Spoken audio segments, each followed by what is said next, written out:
found every episode of SpongeBob where the usual happy cast of sea critters are horrible to poor old Plankton. Sure, he's a bit evil, but did he deserve this? Come on, eh?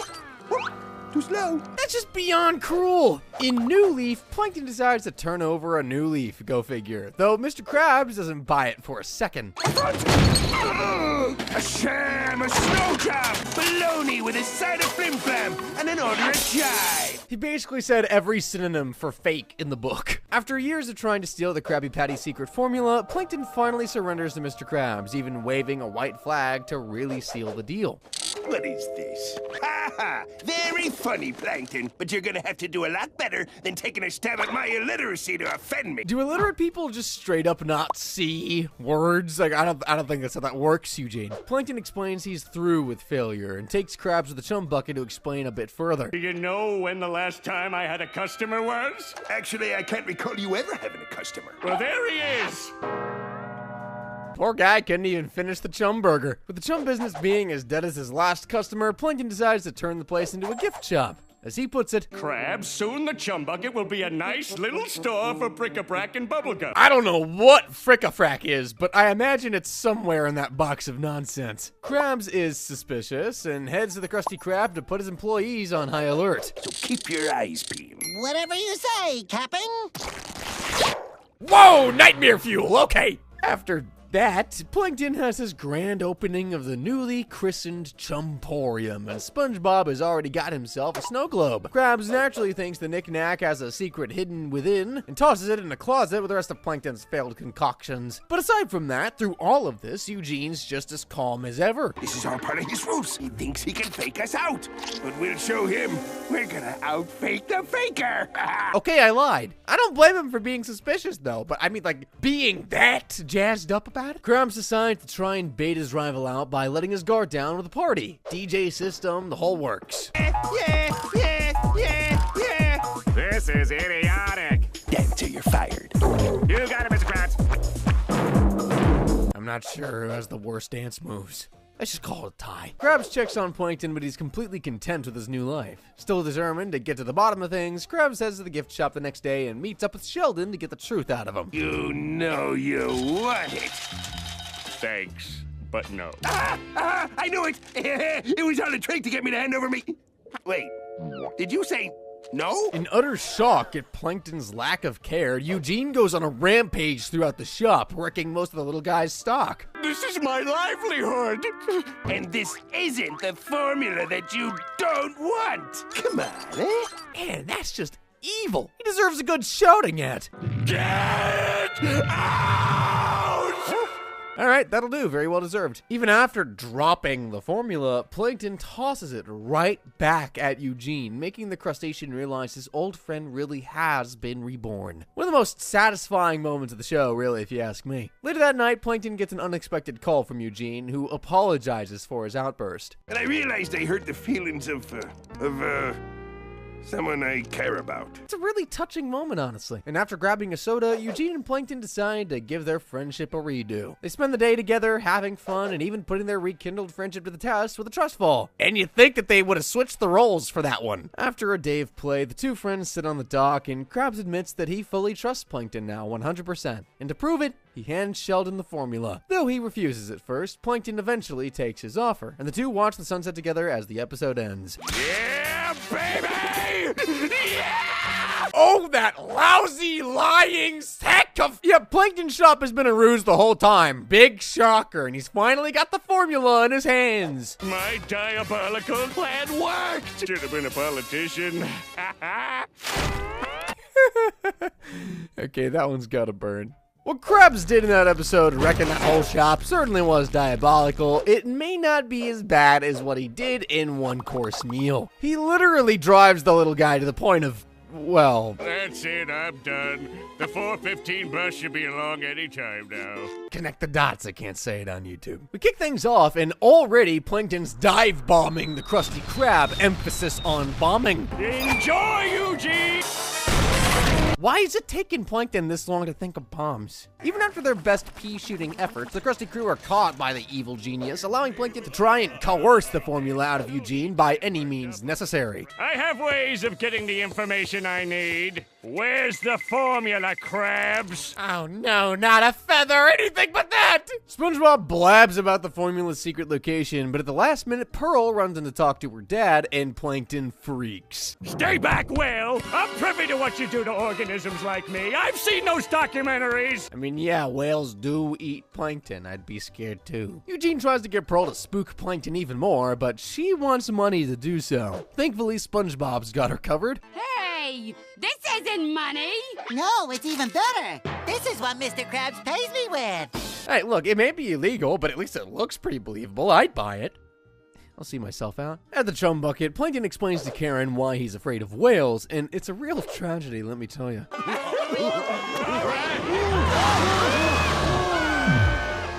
I was being sarcastic earlier, but honestly, that's peak familial trauma. While taking out the trash, Plankton gets jump scared by Pearl, and he flees to his lab, where things only get worse. I want Plankton me! Yeah, you and Tumblr both, sister. Karen checks the lab herself, but doesn't see a single thing. Naturally, that means the problem is over, right? 16 paranoia-filled days later. Plankton, your dinner's ready. Yes, I can hear you. Only took half a month for Plankton to go full-on Mr. Burns. Safe to say, this problem ain't over. Plankton can't even escape Pearl in his dreams, with the nightmares of himself being horrifically devoured by Pearl plaguing his sleep. I mean, at least he'd get to rejoin his family.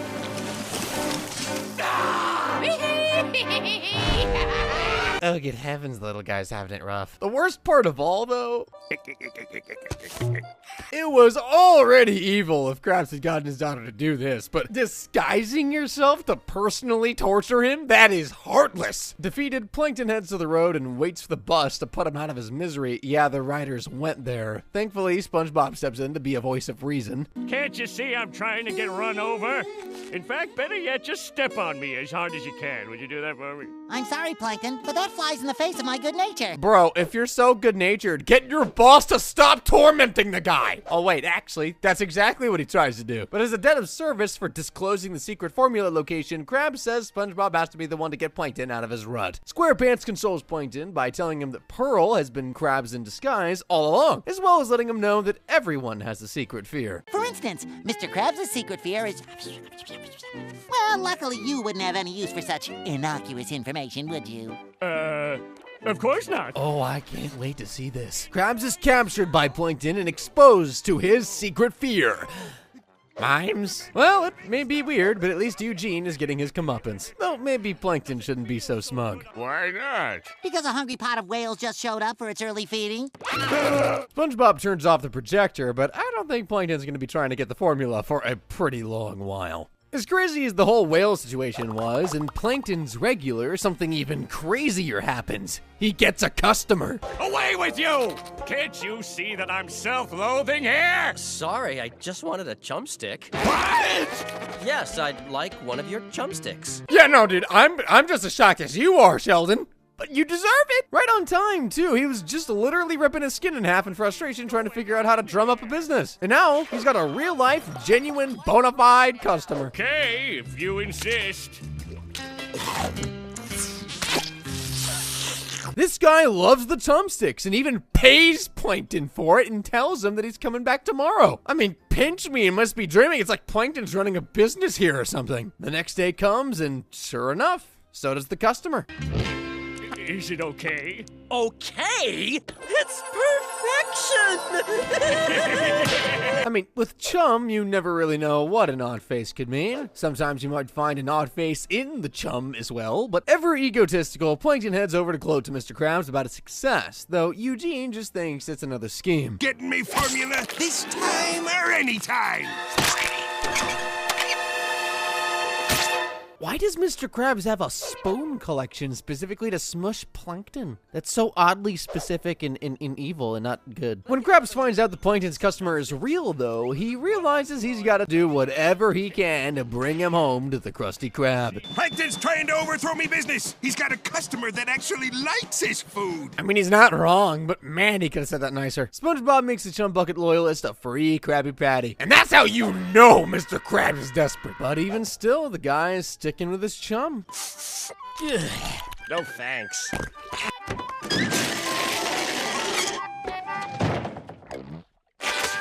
Barnacles. What is it with the nightmare fuel in these episodes? That's even worse than the eye thing from earlier. Though, if the freeness of the patty doesn't entice the fish, SpongeBob figures the taste surely will. And so he gets creative by tripping with a patty in hand. No! No! Ah! Oops. Ah!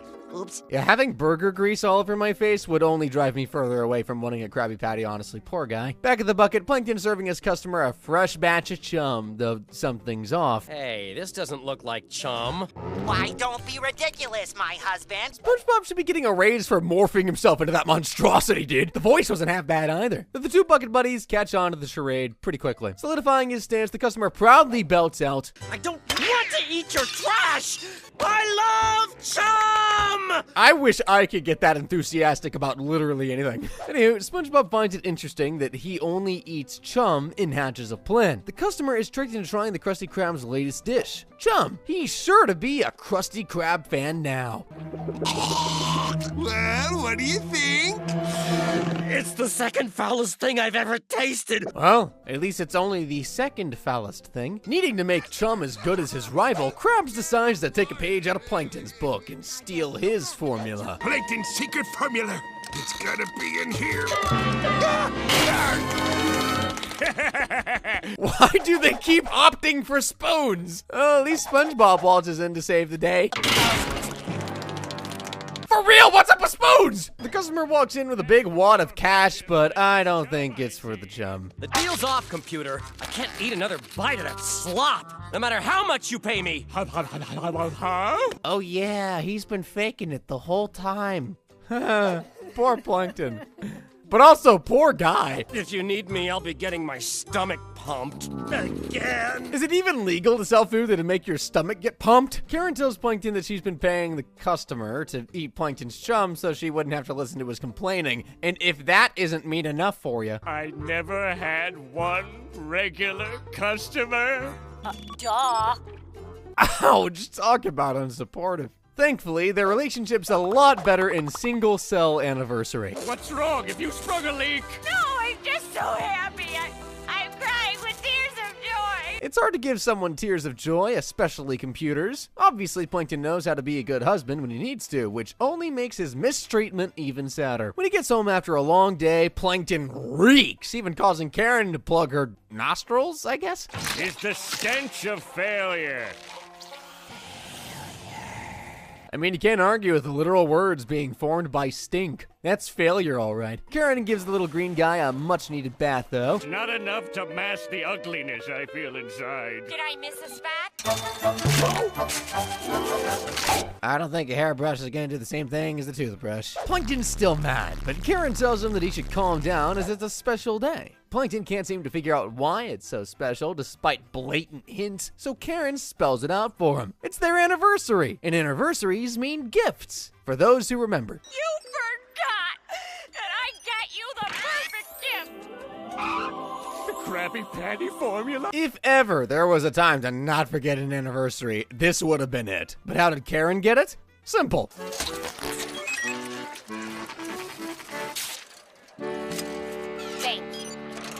Whatever. Bro, Karen could have done that all these years? I guess she wanted Plankton to really get a sense of success if he got it himself. Karen says Plankton doesn't get the formula until he gets her a gift from the heart, and so he heads off. SpongeBob picks up on the scent of despair, and when he asks Plankton what's up, We've got a love emergency.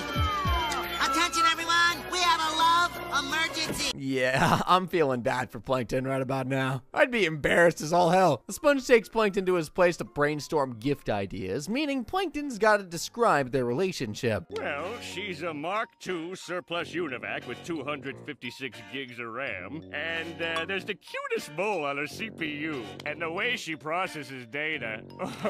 Woo, mama. I don't think I want him to describe anything else anymore. I'm cutting my ears off! Karen, get the buzz off! Once SpongeBob figures out that Karen likes to go, Ding. he determines Karen's a music lover, and Plankton's gotta sing for her. Not to worry. When you're done, you'll be as Golden voiced as me. Didn't know SpongeBob did opera in his spare time. Though I'm not surprised. After properly being trained by SpongeBob and also almost killing Sandy, Plankton's ready to serenade his computer wife. It's a cute little song, if not a bit improvised. Oh, I built you. Yes, I built you. I built you in the shape of a cube. Hey, what matters is it's from the heart, okay? Karen loves the song, and so the two finally start to feel like a couple for once. I loved it, but not as much as I love you. I love you too.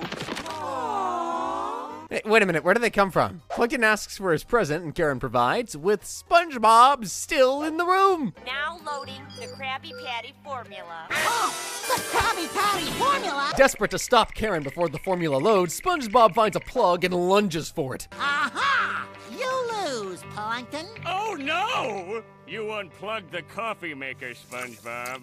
You know, at least he tried. That was when Karen starts crying tears of joy, causing her to short circuit. Yes! Your wife exploded! Thanks, SpongeBob. Maybe you could be a bit more compassionate for the guy who just had his wife exploded. That's pretty evil, honestly. Oh, and things only get worse for Plankton from there. Karen's software boots up the emergency EMILP. Emergency mother-in-law program. Plankton, what have you done to my daughter? She could have been with an ATM. Someone with money. I already felt a bit bad for him considering his wife was blown up, but now I know he's in a place worse than hell. Plankton's family life really doesn't get much better from there, even after he gets a new puppy in Plankton's pet. Bitch! Most folks may accidentally run over a dog, but that's even more gruesome. Starting off, there's a baby at the Krusty Krab, and he's about to get his first taste of a Krabby Patty before he starts making his way for the door. Krabs knows something is off, though, and sure enough, Stop right there, you thieving infant. Plankton, I understand sometimes things sound great in our heads, but that one definitely did not work out too well. After literally elbow dropping the kid, Krabs gets a bit overboard with some spankings, then goes full on Mortal Kombat on the baby suit. Oh, calm down. It's just Plankton. See? Plankton failed again, and Karen tells him to get a hobby, more specifically, a pet. SpongeBob overhears and leads Sheldon right to the animal shelter where they look for the perfect fit. Too big. Too sloppy. Too stupid. What is Patrick's plan if he gets adopted exactly? One of the animals snatches Plankton, but a little amoeba steps in to save the day. And so Plankton has his new best buddy. He looks like a Spot to me. That name provokes a violent reaction. Spot it is! I can tell they're gonna get along just fine. After teaching Spot a few new tricks, Plankton asks the big question. Would you like to go walkies?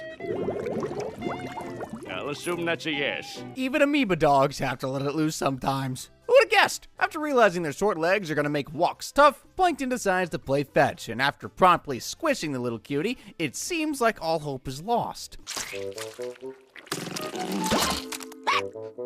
Nice rebound, Spot! You know, I get squished a lot too. Seeing Plankton feel genuine love for something is so sweet and so rare. That tear in the eye was so touching, even if he didn't want it to be. Next up, Plankton's teaching Spot to be the Chum Bucket's personal security, though the plan falls through in pretty quick fashion. Come at me! Uh-oh, losing balance. A little help? Spot seems too sweet to be a guard dog anyway. Biting SpongeBob aside. Plankton realizes what he really needs is a retriever, and so tries to prep Spot on a massive plan to snatch a Krabby Patty. Though the little puppy gets a bit too eager and heads out early.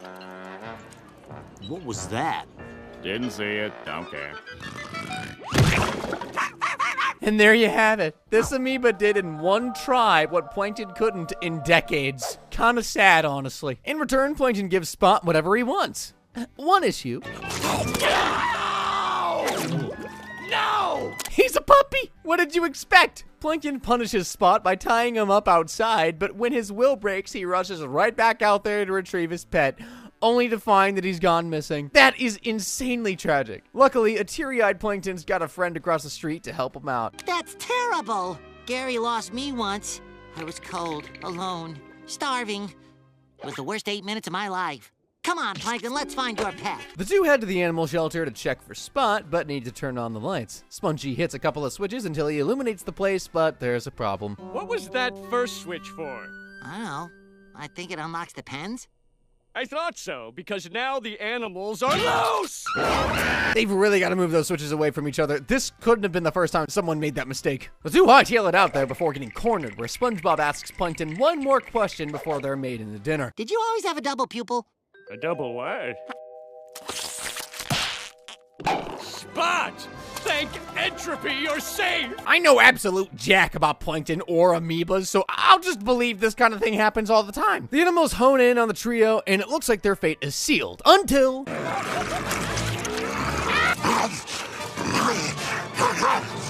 Oh, what do you know? Looks like Spot could make an alright guard dog after all. What can't this little guy do? Looks like Plankton's got someone who brings out the best in him for good. But we can't talk about feeling bad for Plankton without the one that started it all. F-U-N. F is for friends who do stuff together. U is for you and me. Okay, I know you've probably heard that song like a million times by now. I know I have, but I had to play it once, come on. Before we get into that absolute banger, the Krusty Krab is on lockdown as Plankton is once again trying to steal himself a Krabby Patty, this time actually making it out of the restaurant. It seems like all hope is lost until it isn't. But it's SpongeBob SquarePants! I've heard of there being two wolves inside of all of us, but never two SpongeBobs. SquarePants scouts the Patty on the run and chases after, eventually leading him up a building, which the Patty hops off of. Luckily, the sponge has a solution.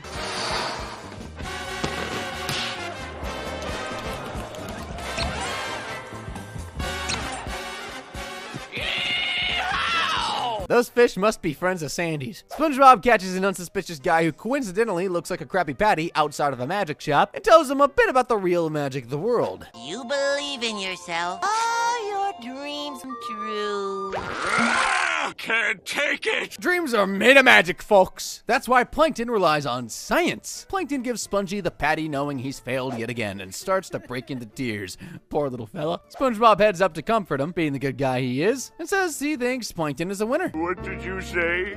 I said you're a Loser! How does it feel to be the most hated thing in Bikini Bottom, Plankton? Squidward, you're the second most hated person in Bikini Bottom. I'd keep your mouth shut, brother. After getting praised for stopping Plankton, SpongeBob starts to think if Plankton had even one friend, maybe he wouldn't be so evil. One short trip to the Chum Bucket later, and SpongeBob is asking Plankton to... play with me. You know how to induce thermonuclear fusion? No, but I like to go... Thermonuclear fusion is this guy's idea of fun. Not a great sign. What also isn't a great sign is Karen convincing Plankton to use SpongeBob's friendship as a way to nab a Krabby Patty. After Plankton accepts SpongeBob's offer to hang out, the two head to Jellyfish Fields, where SpongeBob teaches his new friend all about his hobby. But watch out for the stingers. Stingers? All knees will bow to Plankton.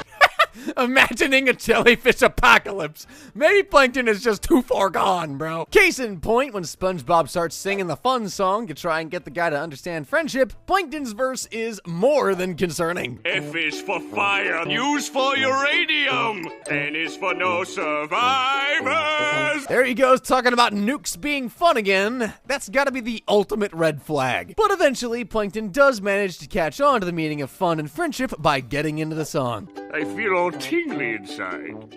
Should we stop? No, that's how you're supposed to feel. Well, I like it. Let's do it again! It may have been a quick change of heart, but you can't deny the tingle. Karen thinks otherwise, though, as she's confused when Plankton doesn't bring home a patty. Going native, Plankton. Look at yourself. What? Well, now we know their friendship is real. What friend wouldn't wear their pal's pants? Just when things finally seem to be going well, Mr. Krabs reveals he's caught Plankton and SpongeBob's friendship in action and is obviously concerned. After putting a Krabby Patty in front of Plankton to test him, he passes, and Krabs realizes that he might have had a change of heart. Maybe Plankton's gone straight. And now that I'm thinking about it, how did that patty smell if it was cardboard? Is there like a Krabby Patty cologne that I need immediately? Not that I'd actually wear Krabby Patty cologne. I'm just curious as to what it smells like. Leave me alone. The two friends head to the movie theater where their bond is put to the test once more after Bubble Bass sits on SpongeBob's microbial pal. Hey, Bubble Bass. Hey, Bubble Bass. Bubble Bass is a real bottom feeder, that's all I gotta say. After that heavy dose of bubble butt, Mr. Krabs interrupts the movie in dramatic fashion. Reach into his pocket. I'm not gonna question how Plankton has pockets. Yes, I am. Why? How? You had a good thing going, Sheldon. Anyway, the two buddies have a heart-to-heart, and once more, Plankton begins to cry. I tricked you to get the Krabby Patty, but then you showed me friendship. That's so sweet. What a happy moment.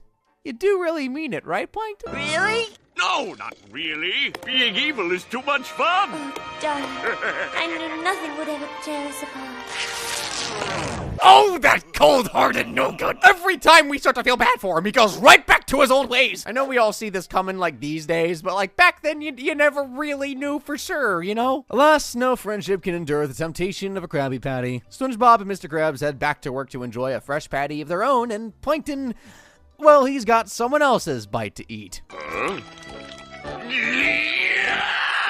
When friendship doesn't work out, you can always turn to family, as we learn in Plankton's army. Victory, thy name is Plankton. Just don't turn your back to them, they might leave a note. It's the 25th anniversary since the first time Plankton tried to steal the formula, and Eugene knows Plankton's gonna have something especially evil cooked up after all his years of failure. Use disguise.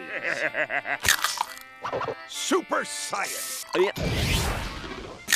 Disobedience. With all those excellent plans already in the bin, Plankton's bound to have thought of something completely out of left field this time. Or maybe not, as an incredibly suspicious-looking robot walks in and is ready to order. I'd like an order of chili coral. You sure you don't want a Krabby Patty? No, thank you. Oh, guess it's not Plankton. Must be someone else's evil robot. Good day. Sure, it was one of Plankton's tricks. Okay, but who else would program lasers into a robot? It's got to be him. Aha! Ha! There he is, I frickin' knew it. Genius plan, though. You know Krabs can't distrust a dollar. With his scheme in full force, Plankton issues his ultimate ultimatum. Hand over the secret Krabby Patty. Or what? I don't know. I never thought I'd get this far. Oof, lack of confidence killed that one. You kinda deserved this one, buddy. With his latest failure in the record books, Plankton heads home to Karen, though he's in no mood for talking. You never let anyone in. Plankton the rat. Plankton the loner. And she's off, Everything ladies and yourself. gentlemen. Enhance Karen's absolutely putting Plankton through the ringer, visualizing a bunch of his failures. I'm a failure. It's not that bad. You just require a little help. Maybe some henchmen. She's not wrong. Though maybe a little help isn't the best way to phrase things at the moment, and so Plankton goes out to find henchmen and tries to bring them in the only way he knows how. I am endeavoring to misappropriate for the preparation of affordable comestibles. Join me! I don't get it. Next time, leave the thesaurus at home, pal. Though when he reflects on how his family is used to being stepped on over the years, Plankton gets a genius idea. But let's see him take on 2, or 100, or 1,000. Yep, he's whipping out the phone book to call his family. Now you know he's serious. Plankton knows with thousands of his ultra-smart, ultra-evil relatives at his side, Krabs doesn't stand a chance. And so when his doorbell rings, he makes a mad dash to greet them. Brethren! Hey, look here, buddy. Nostalgia gives us rose-tinted glasses, though I don't know what shade of rose can make you forget that much about your family. First things first, Plankton introduces his family to Karen, and Karen gets introduced to a new fact about her husband. Purdy Sheldon. Sheldon. You know, I've gotten used to calling him Sheldon, but when you think about it, it's kind of a funny name. I'm sorry, guys. Hey, need poop? Only you can bring honor. Poor Sheldon, he can't even control his own name, even if it's hilarious. After unplugging Karen due to her bullying, the family are filled in on Plankton's plan to steal the formula and even settle on a price for their help. What about root beer? Help me get the secret formula of as much root beer as you can drink. I mean, Plankton owns a restaurant, small price to pay, I guess. Sheldon heads over to the Krusty Krab, calls Krabs out, and demands the formula on the spot. And Krabs asks him, you and what army? And Plankton, oh. Look around you, Krabs. You planted grass? Oh yeah, that's grass all right. Very mean grass. They trap Eugene in a toilet and get to work on cracking open the vault to the formula. To the left. Curse you, Plankton! You joined together to form a working human ear! They manage to crack the safe and Plankton hops his way up the sacred steps, uncorks the bottle, and nabs the formula before heading out to read the sucker. But Krabs warns him. There's some things in this world that weren't meant for mortal eyes! I don't care. Good pun. But I don't know. I may have heeded Krabs' warning if I were him. Plankton begins reading the secret formula. A pinch of salt, 3 teaspoons of chopped onions, a cup of love, don't question it, all mixed together with the most important ingredient of all. Pounds of freshly ground Plankton? Now that's horrifying! What a day for Plankton, being stepped on, bullied, told his kind, or eaten in droves. I'd be terrified and bedridden for weeks if I were him. The rest of the family run off as well. Most of the family. Why ain't you running? Well, I can't read. Get out of here! Illiteracy is also a problem under the sea, the more you know. Oh, and don't worry, that's not the real formula. That's hidden somewhere else safe, where nobody would ever find it. It's at home. Curse you! At least Eugene got some comeuppance for going a bit overboard this time. Though that's not the only way Plankton's using family to his advantage. In Enemy in Law, things get as weird as you'd imagine with a title of that nature. Marry him, Mommy! Don't marry this bad man! I don't want you to! Too late, Krabsy. You're gonna be my new son. Dude, I swear, even with that line, there's a point where you just feel bad for the guy. Plankton starts this episode off with another one of his usual schemes, using a giant robot to nab people up and force them to eat at the Chum Bucket, because that's gonna work. You mean you kidnapped us just to sell us your fast food? Come on, it's a standard marketing technique. You little twerp. Hey! Karen agrees with the guy's complaints, and Plankton starts to get fed up. Wrong. Fine, I'm wrong, you're right. You said Why did I it, ever Natalie. install You're that lucky nagging there. software? Nagging software, I heard that. I mean, can you not uninstall the nag program? Like, it may be inhumane, but I'm just saying. Mr. Krabs is having his own family problems as well, with his mom wanting to use some of his money. Well, I did see the prettiest hat in town today. Oh, look at the time! So sorry to have to rush off. Bye! He's even cheap with his own mother. Poor Mama Krabs. She deserves better. And better she gets, as Plankton catches a glimpse of her as she's walking off. Such beauty. Okay, there's no way that periscope don't got some enhancements to it. How do you see that well? After turning off his old wife, Plankton goes full-on King Kong and uses his robot to grab Mama Krabs and show her his love. Roses are red, violets are blue. World domination has nothing on you. How did that not work? Well, Plankton at least melted my heart, as well as the floor, though that doesn't work on Mama Krabs either. Women are complicated, man. They don't like evil poems, they don't like citywide destruction. What do they like? Am I really that pretty? Giant rock statues of themselves. Got it? I'll start taking notes. Plankton dials up Mama Krabs and tries to set up a date and even got her a gift to sweeten the deal. How did you know I wanted a hat? Have you been spying on me? It was just a lucky guess. Oh, the things we do for love. Creepy, overbearing, lovely things. Mama Krabs goes over to talk to her son, where he also had a hat prepared for her, though it's not exactly in mint condition. Where did you get this old thing? She looks so peaceful. Yeah, but wasn't she wearing a hat? See, mints smell good, corpses don't. It's in corpse condition. When Mama tells Eugene about her date, he is enthralled someone else can spend money on her and allows the Krusty Krab to stay open late for the couple to eat. SpongeBob! You're working late tonight! I'd say nobody can love their job that much. But if it's SpongeBob, of course he can. Soon enough, it's nighttime and Plankton shows up ready for his date with the best corsage. Alright, maybe it's a bit too big, but his table has the opposite issue. Excuse me, I can't reach my silverware. Restaurants have accommodations for everyone these days. Mama Krabs arrives and the two begin to introduce themselves to each other. I'm the founder and owner of the Chum Bucket. It's across the street. Doesn't ring a bell. It's phone book. Come on, I paid a lot of money for that ad. That's an effective ad, too. Eat or die. How hasn't she heard of him? Eventually, though. Plankton Crab! Mommy? Mommy? SpongeBob! They all had to find out eventually. Krabs goes to toss Plankton out, but Mama Krabs won't have her son treating Plankton like that. Eugene, you put me boyfriend down this instant. Boyfriend? Whew, this relationship is moving briskly. But I'm glad Plankton finally has someone. No schemes either, it's just straight up love. The next day, Krabs heads over to warn Plankton to stay away from his mother, feeling that this is just another one of his schemes. I'm serious. I've changed my ways. It was the love of a beautiful woman. Nobody's ever made Plankton have that goo-goo face before. Gotta be true love then. Even more surprising when Eugene reveals his mom knows the secret formula, Plankton is surprised. Apparently, Krabs' family recipe, and you're not family.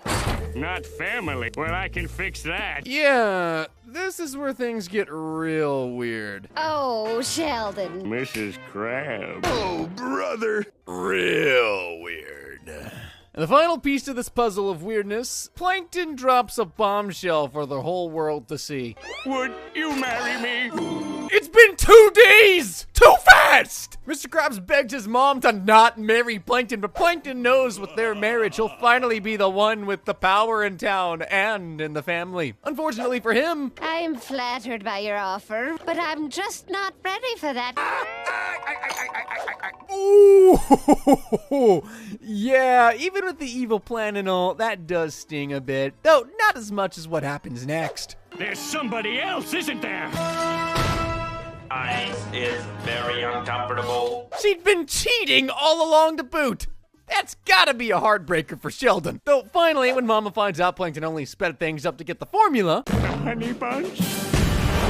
Oh well, 'tis better to have loved than never to have loved at all! You know, I guess he has a point. Still though, what a sucky day for the little green guy. He was really in love with her for a while there. But I know what you're thinking. We haven't had enough grandmas today. Well, grandmom's the word has got you covered then. This time dealing with Plankton's grandma. And she's a real charmer too. Fear with your bag, Grandma. Ouch! No good deed goes unpunished when it comes to Plankton. So to start this episode off, Plankton's given Karen an oil bath, and yes, it weirded me out too. Severely. Oh, kiss me, Pipsqueak. Ray Ray. Grandma! It was weird before his grandma popped up with that Ray Ray character, but that put things into overdrive. Plankton quickly tries to brush her aside, but she reminds him that they have plans to meet tomorrow morning. What for, you ask? For silly, promised me you'd own the by my 90th birthday. There's tomorrow. What a promise to make with his track record. Desperate, Plankton fibs and says he does own the Krusty Krab, meaning he's got to get to scheming on how to pull that off. After being kicked out by Karen, of course. Why don't you and Ray Ray take a long walk off a shore plank? She really loves Ray Ray, huh? Plankton heads over to the Krusty Krab to ask SpongeBob for help, wanting to just pretend to be the owner for a day. SquarePants believes Plankton. But I'm not sure Mr. Krabs is gonna buy it. I'm not gonna buy what? One pathetic sob story later. I ain't buying it. Even the narrator is kicking Plankton while he's down. Now that's just sad. After Plankton whips out his sincere face, Krabs decides that he'll help out his rival just this once. Though he's gotta take some precautions. First things first. I should keep it safe for 6 to 8 hours. I hope the bottle keeps the formula safe from digestion. I don't want crappy patties on the menu. The Krusty crew convert their restaurant into a Plankton-branded facade, and Grandma Plankton shows up just in time. Nice to see you again, Grandma Plankton. Who invited the sea? You. All right, I tried. Figures. No spouse is ever good enough for their in-laws. Plankton shows Grandma around his restaurant and introduces her to the staff, though Eugene hasn't gotten into character enough. Yeah, sure thing, Plankton. That's Mr. Plankton to you, busboy. Squidward hasn't gotten into character either, as he's still sleeping on the job like usual. Okay, who's the wise guy? Alright, that's a turn I certainly was not expecting. Maybe also one I never wanted to see. Squidward's forced to play along with Granny's affection, which only gets worse over time, as after her dentures melt, Squiddy is forced to... Oh, it's too awful for me to say. That's it. Chew it up real good. Alrighty, I know what my hell's gonna look like now. Lovely. Granny Plankton has one more birthday wish. She wants a picture with a secret formula, and so Krabs gives in and hands it over.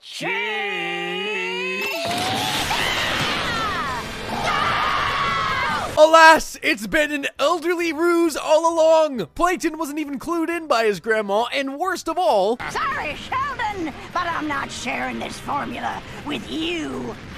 Plankton went all out to make the day special for his grandma, and this is the thanks he gets in return? He didn't deserve this at all! Granny returns home and immediately daydreams about how she'll use her newfound power, and surprise, surprise, she's a plankton. It goes to her head. Why don't you toss the peasants a little something?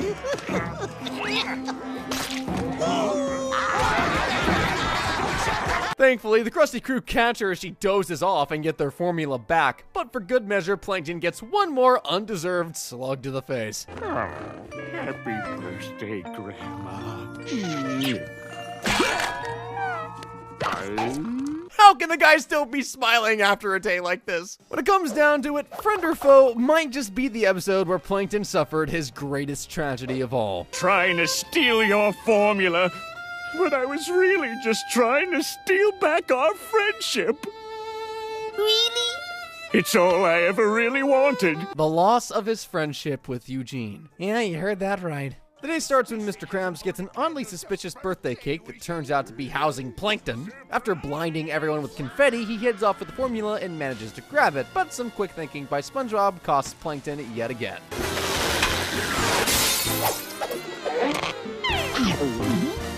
What is it with everyone eating the formula? Does it taste like a Krabby Patty or something? After Plankton makes his exit, SpongeBob asks why Plankton hates him, so Mr. Krabs pulls up a chair. There was a time when Plankton and I were best friends. I'm with the crowd. This is very interesting. Krabs explains that they've been friends since birth, but once elementary school started, their lives got harder.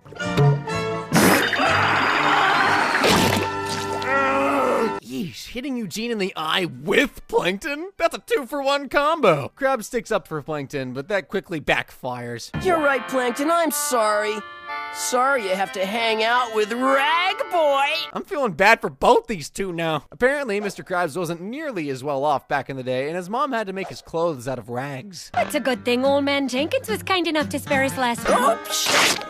I missed a spot. Old Man Jenkins may be crazy, but his heart is in the right place. Krabs and Plankton head out to the boardwalk to discuss revenge plans, but it's there that Eugene lays his eyes on the love of his life for the first time. What is it? It's money. Money!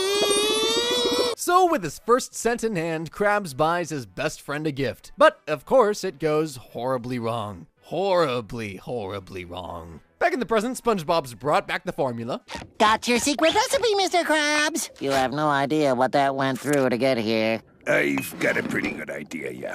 Why'd SpongeBob say that with a smile? Freak Bob is real! Krabs continues his story saying that things got juicy at a place called Stinky Burgers. Appetizing name, I know. The kids were huge fans of Stinky, though they had problems pinpointing their exact feelings. Which one is it, kids? Do you like or respect me? Like! Respect! Okay, let's just meet in the middle and respect me.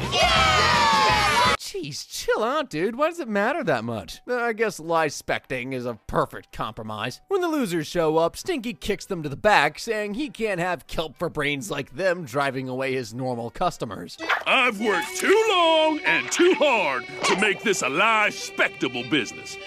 As it is, I can barely afford the essential things in life. With that said, Stinky's done with work for the day, and so heads off to do essential things, limousine and all. The friends do take some different things away from the experience, though. Did you hear that, Krabs? By cooking burgers for those cretins, he was able to gain their life-spect. Did you see that fat stack of loot? Both are reasonable takes from their differing positions, honestly. The two head off to their hideout at the dump and get straight to work on making a new patty. Laboring day and night to create a competitor to Stinky, they finally make a beautiful looking burger. But when they show up to rub it in everyone's faces... But Stinky's had been shut down by order of the health department. So we seized the opportunity and converted our hangout into a restaurant. Because if Stinky's was shut down by the health department, surely a restaurant located in a literal dump won't be. The kids buy their burgers, but only because Stinky isn't around anymore. In reality, they're making the kids sick, to Plankton's delight, as he feels he's finally in control of the people, starting with their stomachs. What about satisfying the customer? Barnacles to the customer! I'm talking about ruling the world! The two tussle over the formula and tear it in half before Sheldon launches his former friend into the stratosphere.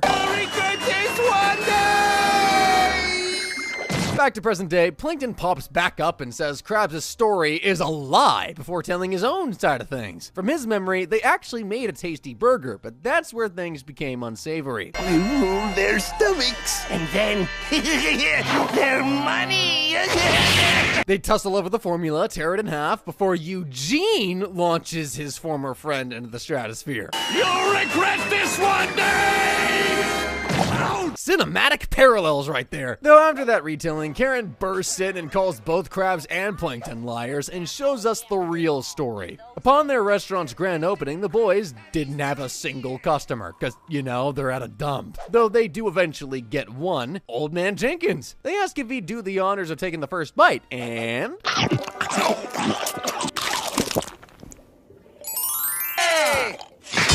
and knocked the old man right out. That's impressive. The two fight over the formula, each having their own ideas on how to fix it, splitting it in half. You wanna fight over this recipe?